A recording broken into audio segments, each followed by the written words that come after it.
Сарраёсати агентии омори назди президенти ҷумҳурии Тоҷикистон дар вилояти Суғд ба муносибати Таҷлили Рӯзи матбуоти тоҷик як қатор рӯзноманигорони расонаҳои хабариро бо тӯҳфаҳои хотиравӣ қадрдонӣ намуд. ҳокимбек Накадзода кормандони васоити ахбори оммаро бо 109 солагии матбуоти тоҷик табрик намуд. Вай таъкид кард, ки пешрафти ҷомеа ва фаъолияти мақомотҳои давлатӣ тавассути маҷалла, телевизиону радио инъикос карда мешавад ва дар ин ҷода саҳми рӯзноманигорон низ хеле назаррас аст.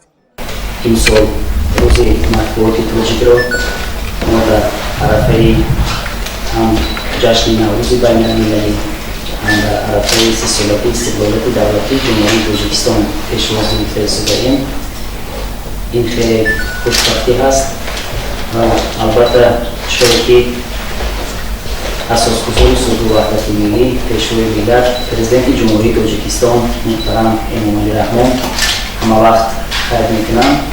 фаъолияти пурсамари шумоён ҳаст ки барои рушду намӯи Тоҷикистони азизамон ҳамеша сабаббор мешавад.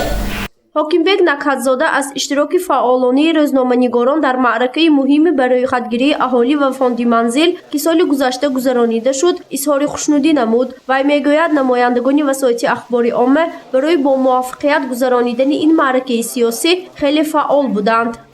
аз номи ҳамаи ҳамкардон ба шумо ва дар симои шумо ба ҳамаи кормандони шумо низ ҷиҳати воқеъбинона нишон додани рушди иқтисодӣ, иҷтимоӣ, фарҳанги вилоят ба шумо тамоман аст. ба муносибати рӯзи матбуоти тоҷик ба ҷуз аз собиқадорони матбуоту рӯзноманигорон ҳамчунин наворбардорони телевизионҳои хусусиву давлатӣ низ бо тӯҳфаҳои хотиравии омори вилояти Суғд қадрдонӣ шуданд. ин иқдоми масъулин бо мақсади рӯҳбаландии наворбардорон рӯи даст гирифта шуд, зеро дар инъикоси маводу гузоришҳои ҷолиб фаъолияти онҳо низ назаррас аст.